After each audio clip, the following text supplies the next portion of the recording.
First is what is your offering of the programs looks like, what kind of staff you want to hire, what is the team that you're looking to build, how your finances gonna work out.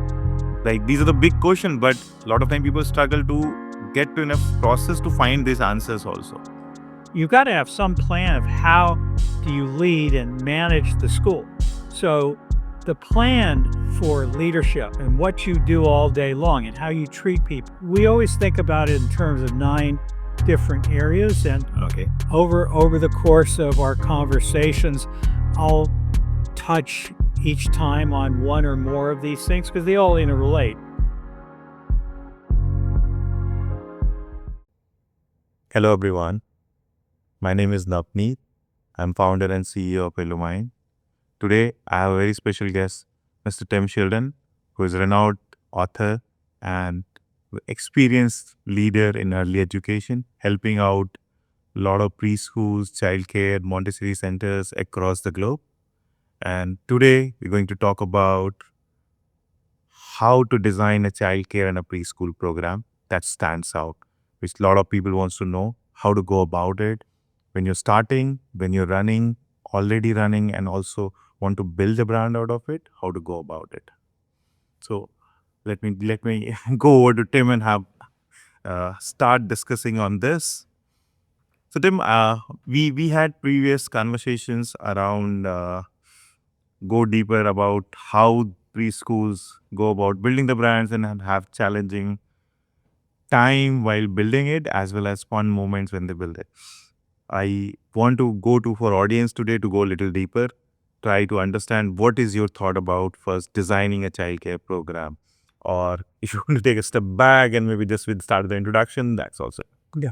I think what's most important is that we remember that the work that we are doing and our staff is doing is incredibly important. We are nurturing the children of today and the men and women of tomorrow who they're going to become. The customer is the parent, and from their point of view, we're working with the most precious, the most emotionally laden thing in their life, probably. Every one of us knows that if a parent feels that we don't love their child or that we're not treating their child right, they get really, really upset. So this is not a normal business. Our school, our center is not a commodity. It's a unique enterprise. And I don't care if you have one center or 2 locations or 100 locations, you're running a service and you're running an organization that is providing a unique blend of experiences and facilities and services to the family. And I think what we need to do is remember that clarity is the key to success. If you want to build a first-rate center, the first thing you need to do is understand what you're doing is not the same as everyone else. It's not a commodity. You've got to think about what leads a parent to come to your school, to your center.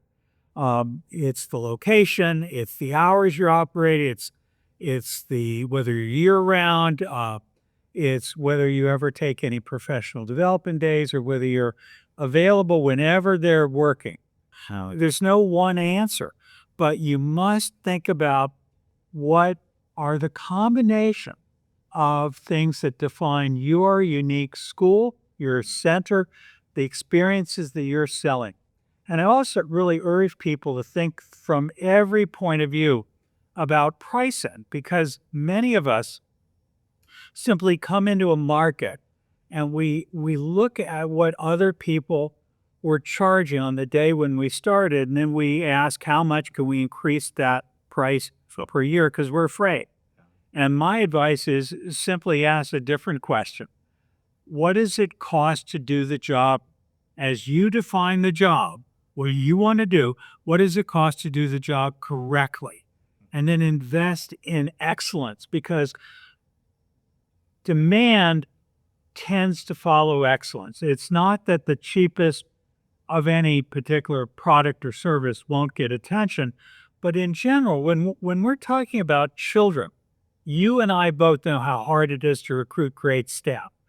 You and I know how hard it is to train staff. Whenever they leave us, we have to bring someone new in. So in general, you do better to at least ask what does it cost for me to be able to run this thing smoothly, consistently, without a lot of aggravation, so that I've got a happy, loyal staff and I've got happy parents who feel that the bathrooms don't stink, that what we've got is a beautiful facility, that the children are happy, that everything that we're doing is being done really well as we define it. I think that brings to a really good point. I think you said you have to define what you are trying to build or what you stand for. And I think that brings to the basic question, like when you're starting or when you already started running and you want to stand out as a center, how as a childcare center, let's say I'm a childcare center owner and I want to do that. Is there any easy framework to follow to get to that answer first? What should I say that this is what I stand for? This is the target customer that I'm going after, and this is how I want to position myself. Like these are the big questions, but a lot of time people struggle to get to enough process to find these answers also. Well, again, I think what people tend to do is they just assume that you're running a childcare center and that's all there is to it. It's not that simple. You have an idea about how you want your day to run. You have an idea about what kind of staff you're going to hire and what you can pay them and what you're willing to accept and what you're willing to look the other way at. Ideally, you've got a staff that is happy, that loves being in your school, feels respected, feels that you see them and hear them and care about them. Also, hopefully, you're taking in families who have a sense of appreciation and gratitude.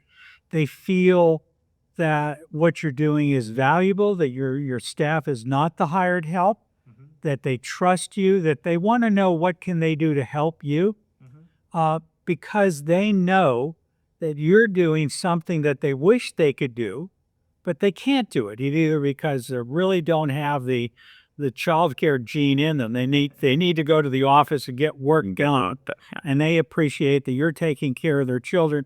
And when they pick their children up, they're clean and they're happy and they're not sick. Everything is working well. So again, whatever it is you're selling, you need to really focus on the clarity. It could be you're a nature-based school. It could be you're a polylingual school or a Christian or a Jewish school or a child care center. It doesn't matter. But clarity is the key to success. So you start by understanding that. And clarity is, we always think about it in terms of 9 different areas. And over the course of our conversations, I'll touch each time on one or more of these things because they all interrelate. But they are the program you're offering, which includes from the first moment a child walks in the door to the last moment when they go home for the night. It's whether you're open in the summer or whether you go until 6 o'clock at night or 5:30 at night or 6:30 at night, whether you have lunch delivered or whether there's lunch at all, whether they bring lunch, whether you allow sugar, whether you say, in our center, we don't want children to have sugar. There's so many ways to be a center. So you just got to think about, who are you? So there's the program, there's the staff that deliver this program, there's the finances that allow you to pay for the staff and the facilities, there's the facilities themselves, there's how you recruit people to be aware that you exist and to bring them into the fold and see if you're the right match for them. It's also, by the way, how you figure out whether the parent is the right match for you, whether what they want is what you actually can deliver. It's not about being snotty and turning people away. It's that what you want to do is help people to find a center that really is going to meet their needs, where they're going to come away each day thinking, boy, did I make a good choice? This is the right place for my family. And that's the ideal, is this long-term, multi-generational relationship that some child care centers and schools to create, where the families just really feel this is so special and that I want my friends to know about this. I want my friends to be part of this extended family. I could count on this school. It's not just this moment, this day, this week, and maybe I'll leave tomorrow. It's gratitude that I am so grateful that I found this particular special place. Yeah. My precious child. I think it's a very important thing. I relate that as a parent when I was looking for a preschool for my child. You need to feel that trust and that environment that is part of my extended family and I want to share time with them. I want my kid to be spending time with them. And that's where they decide. So going back to I think one of the important things that you mentioned is 9 pillars or the 9 main key factors when you're running a childcare centers. What are those, if you have to just maybe give a brief about what are those 9 key pillars that anyone who's running a childcare center should be looking at it? Well, first of all, let's start with the heart, the soul. The soul is your identity, your values, your culture. Who are you really? And the idea is that vision, which you really, in my opinion, need to have written down, you need to be crystal clear. And it's not that it can't evolve and change and grow, but people need to know what's your brand, what's your culture, what are they getting involved in, what kind of school are you, what kind of center are you? And that includes your location, your pricing, your hours, all this different things that make you family friendly. The second is the staff. What kind of people do you deliberately seek to bring in? What kind of relationship do you want them to have with you, with the children, with each other, with the parents?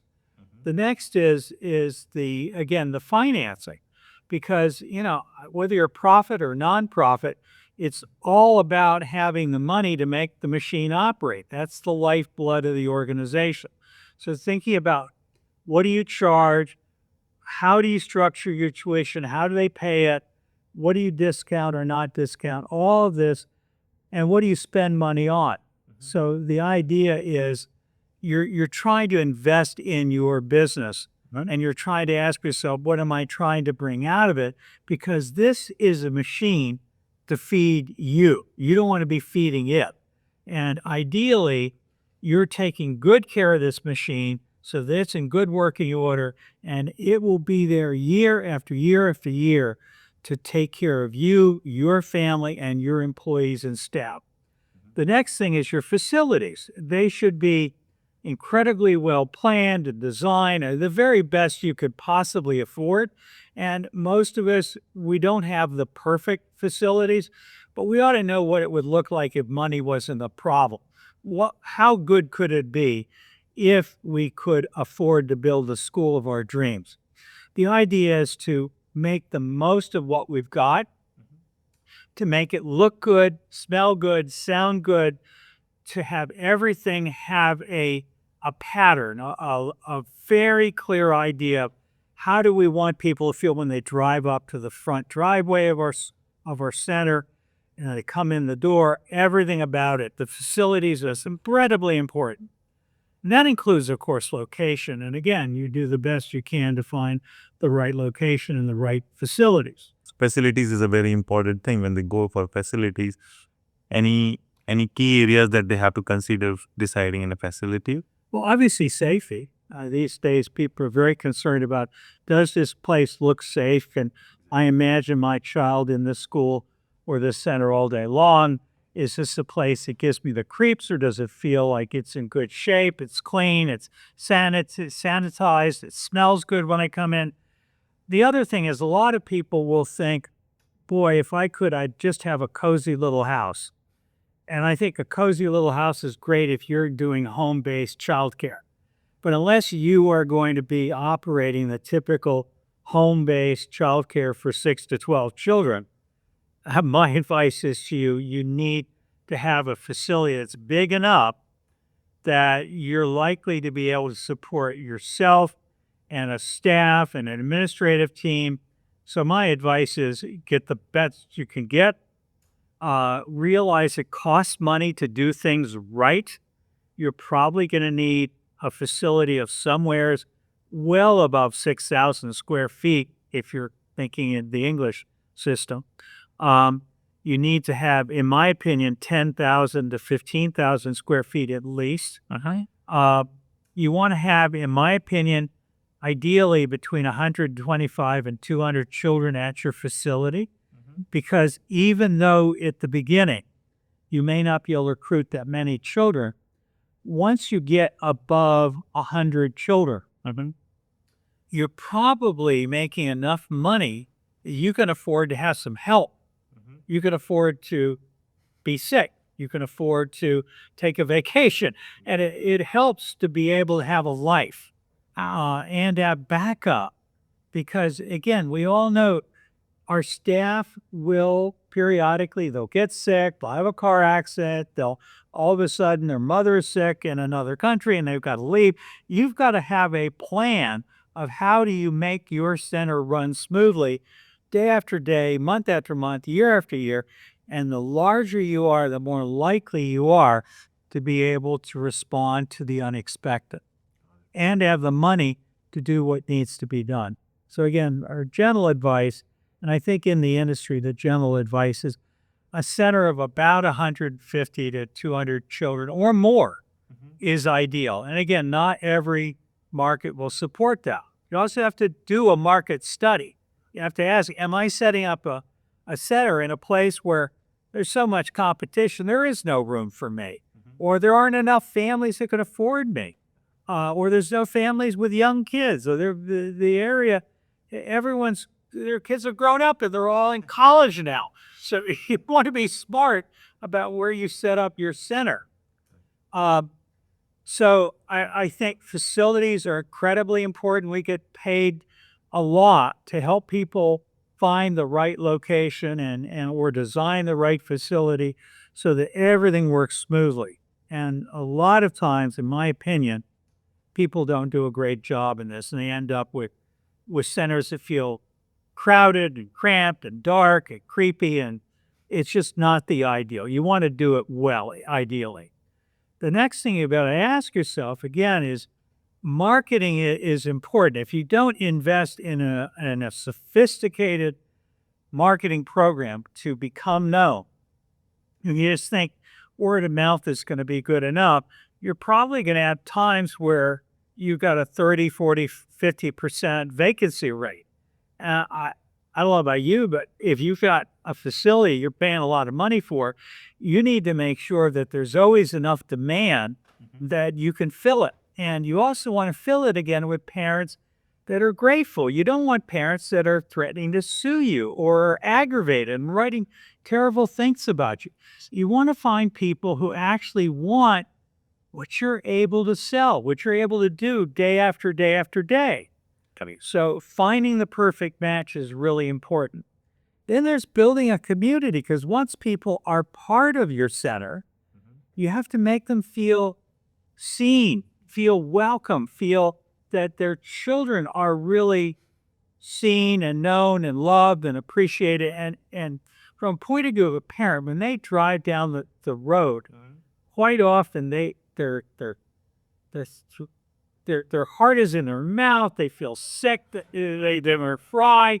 They just worry that their child will come home and not be, have a dirty diaper or be scratched and hurt.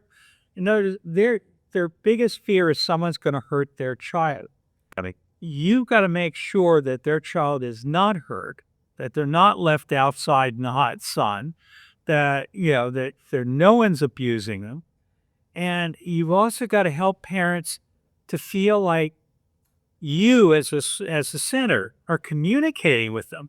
I remember when my stepdaughter put her newborn child in a center, and no more than 15 minutes after she left, she got a text with a little note and a picture that showed her happy little baby being loved. I mean, they are looking for reassurance constantly that everything is okay. Yeah, no, I think I relate to it, and I have a story to share here as a parent too. Like, I see a lot of time parents look for, and there is a trend also going on in a couple of places. I've seen specifically in India this trend where they put a CCTV out there and say, I'll give you access, like a security camera access to watch what the kids have been doing and they're safe. But is that a solution? A lot of people ask me that, wherever you go and see.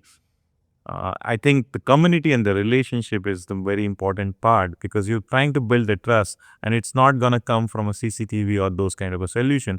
It's going to come from a relation that you're going to build. And like when you're dropping first time and after an hour you get a photo and update that is, okay, they're doing fine, is what parents seeks for, and then they settles down, because it's more about anxiety, it's separation anxiety that kicks in. And over the time, the trust build, and it doesn't build in a day. Like it will take some time seeing other parents doing that. Yeah, that's absolutely true. I mean, I'm not a big fan of security cameras that parents can watch all day long, because a lot of times, especially in places like Asia, parents are taking screenshots. They're looking for something to get angry with you about. On the other hand, if you have them, they're fine. It adds the stress on your teachers. But I think what parents really want is the feeling that they are always welcome. If they want to come in and sit in your classroom and just quietly observe, you need to have a way of teaching parents how they can come into a classroom and not create havoc, not disturb the program that you're running. And maybe, and there are lots of ways to do this, maybe you can have a way the parents can actually volunteer and do something productive that not only involves working outside in the garden when there's no children around, but actually interacting with children. Again, you've got to think about what are you comfortable with? What can you do? Can you do this well? Is the parent going to do something that causes you aggravation? We certainly don't want that. We don't need a parent to come in and grab a child by the wrist and create havoc for us. But parents do appreciate the opportunity to feel like if they want to know what's going on, they can find out. They can find. The more you communicate, the better. Yeah. And I remember you sharing a story about how the birthdays are celebrated in a Montessori school. I want that on my audience to also get to know, because for me, that was very meaningful, the way you mentioned the birthdays are celebrated in a Montessori setup. Well, first off, I think that many people who run childcare centers don't know Montessori and aren't looking to be involved in Montessori, and that's fine. I mean, we certainly don't want to convert anyone to Montessori. That's not what it's about. I will tell you, just since you brought this up now, that Montessori is not a franchise, not an international business. It is hard. It takes a lot of education, a big investment to become a real Montessori school. However, I think anyone can learn things from Montessori and look at things that they might weave into their center. One is the Montessori birthday tradition, which is very simple. The idea is when we have a birthday, we invite the parents in. We have a globe, very simple globe that a little child of 2 or 3 or 4 or 5 could carry around. And we have an ellipse that we put on the floor, and the children all sit around the outside of that ellipse, and that represents the orbit of the Earth around the sun. Then we typically put something that represents the sun, a candle or whatever. It can be a light bulb, but something that represents the sun. And we explain to the children that the idea of a year is how long it takes for the Earth to go around the sun. And today is Navneet's birthday. And Navneet is now 3 years old. And Navneet is going to walk around the sun very slowly. And we're gonna start with you carrying the globe, the Earth, around the sun. And we say, well, today is the day that Navneet is born. And this is what he looked like on the day he was born. And his mommy and his daddy and his grandparents were all there. And everyone's so happy because Navneet was born. And now the Earth has gone around the sun one time. And this is what Navneet looked like when he was 1 year old. This is what his puppy looked like, and this is how they celebrate his birthday. But now the sun's going around the Earth the second time. Navneet is now 2 years old. And this is what Navneet looked like he was 2. And so you tell this story. And today, the sun has gone around the Earth the third time. And today, Navneet is 3 years old. And look at Navneet today. No, this is this is amazing. Of course, more than 3 years, but I think this is something for me was very inspiring and like something that I would like to share with people out there, so that if they want to adopt this tradition, is I think it will be a really great thing to do it with the kids. There are many things that people learn about in Montessori that they can very easily adapt without having to call themselves Montessori or worry about it. Mhm. They're just good ideas. And there are lots of lessons we can learn from other people. And then we touched on the community side. The idea of once they're in your school, Yeah, that's the beginning of the marriage. correct. You need to keep working at helping them to understand and appreciate what you're doing with their children all day, and that their children are happy. And as you want them as parents to feel honored and respected. Mhm. You want them to feel like when they walk in the door, you smile, your teachers smile, that you know who they are, that they're really appreciated. You're grateful for the trust that they give you to bring their child to your center and leave them with you all day long. So building community is lots of different things, but it's, in my opinion, it's a major part of what a really great center does. Another thing is the leadership. So whether you're running a one-person ship, you're running a one-classroom school and you're actually the caregiver yourself, or whether you're running a really large center, or you've got a center with 2 or 3 or 4 locations, you've got to have some plan of how do you lead and manage the school. So the plan for leadership and what you do all day long and how you treat people, and do you answer the phone quickly, or do you have an answering machine? Which I hate answering machine. People don't want an answering machine. They want to talk to a live human being right away, because if there's an emergency, they want to know they're not going to be leaving a voicemail. So they're looking for service, for responsiveness. And when a parent is first calling to inquire about a school, they're looking for how quickly do you answer the phone. Mm-hmm. So one of the things that I would say is answer the phone within 3 rings, and answering with a smile on your face. And take time to know these people. Don't assume that they want you. Don't try to sell them on your school. Help them to figure out what is it they want, and are you the right fit for their family. People want to know that you hear them, that you see them, that you care about them as people. And then the next thing you got to look at is you, the leader, you may not be the owner. What kind of relationship do you have with the people who actually own the school?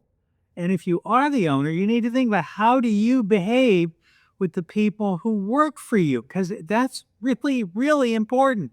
You can mess things up if you come across as snarky and impatient, or you have standards that other people can't possibly meet.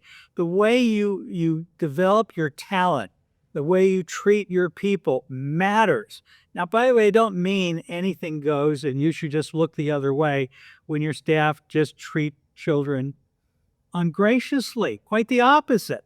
But you need to hire the right people, and you need to be working really well. And unless you as the owner are also the operator of that one center, you need to be sure that the way you're running your network of schools, or your 2-campus, 3-campus school, you need to be sure you've got a real plan of how do I make sure my staff is working in harmony with the culture and with the plan of how we want our center to work. And then lastly is capital. It costs money to run a school. Ideally, you are making a profit every year. But in addition to that, sooner or later, you're going to have a roof that leaks, or you're going to have a water heater that breaks, or you're going to want to expand to a second location. You need to have a plan of how are we creating the extra money that we're going to need to do things that we cannot pay for out of this year's budget. So whether it's having a line of credit, whether it's building up a cash reserve, you simply cannot spend every dollar your center brings in. We have to have at least a plan of how do we create a safety margin. And ideally, we want to have a plan of as we want to improve our facility or expand it or grow to another location, how are we going to go safely, without putting our entire company at risk?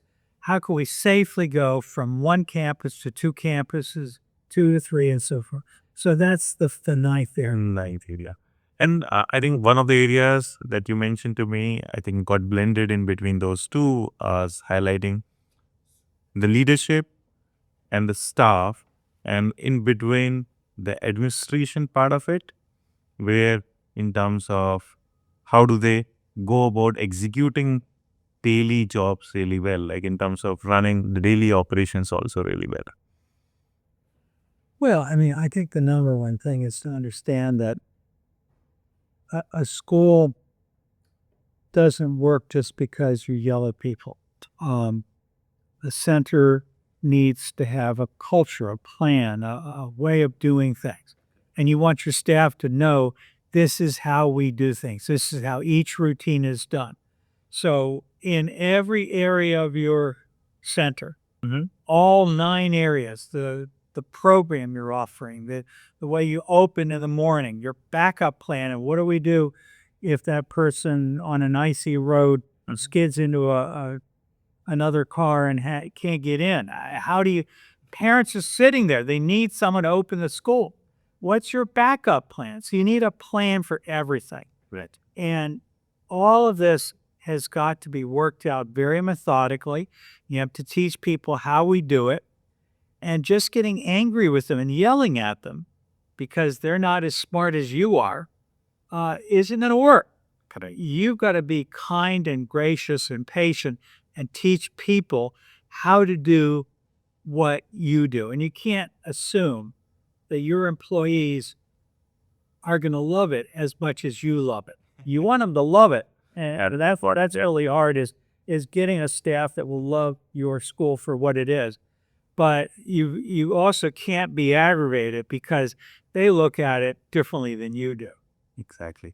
No, I think what you said is exactly, you need to look at it beyond you. Like if you're not there in a center, how it's going to function? Do they have a clarity of the process that you have put in place, or you actually think that this is the way it needs to be done, so that even if you're not there for, let's say, for next 10 days in the childcare center or a preschool center, it should not be something different for a parent's experience, and they should not be coming looking for where is the director or the manager is there, I want to talk to them.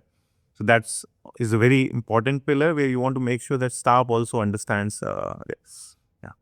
So I think, yeah, those are the 9 pillars, and thanks a lot, Tim, for sharing this. I hope this is insightful for you guys. We'll go deeper and maybe try to go deeper in one of these pillar areas in the next of the session. Thank you, everyone.